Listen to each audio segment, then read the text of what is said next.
ఇటీవల dating scams పెరిగిపోతున్నాయి. చాలా మంది అబ్బాయిలు అమ్మాయిల మోజులో పడి డేటింగ్ యాప్స్ ఇన్‌స్టాల్ చేస్తున్నారు. అయితే దాన్నే అలుసుగా తీసుకున్న కొంతమంది పబ్ ఓనర్స్ అమ్మాయిలతో కలిసి కొత్త మోసానికి తెరలేపారు.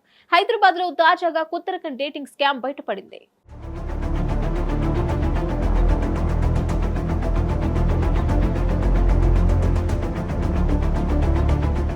ఇటీవల టిండర్ డేటింగ్ యాప్‌లో ఒక అబ్బాయికి రితిక అనే అమ్మాయి పరిచయమైంది.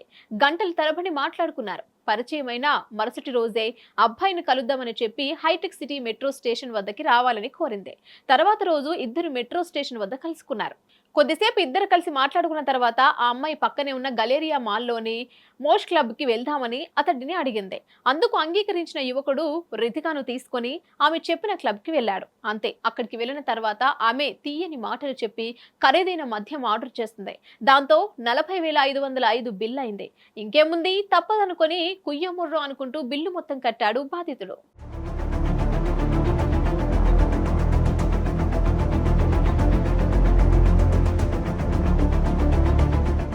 డబ్బు కట్టాడు. ఇక వెళ్దామనుకునే సమయానికి ఆ అబ్బాయికి బిల్లుపై ఏదో అనుమానం వచ్చింది.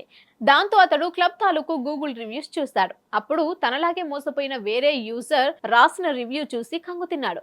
క్లబ్ వాళ్ళు అమ్మాయిలతో కలిసి చేస్తున్న మోసమని అర్థం చేసుకున్నాడు. అలాగే ఆ అమ్మాయి పబ్ చేతిలో చాలా మంది మోసపోయి 20,000 నుండి 40,000 నష్టపోయారు. తనలాగే ఎవరు మోసపోకూడదు అంటూ సోషల్ మీడియాలో వాటన్నింటినీ అతడు పోస్ట్ చేశాడు.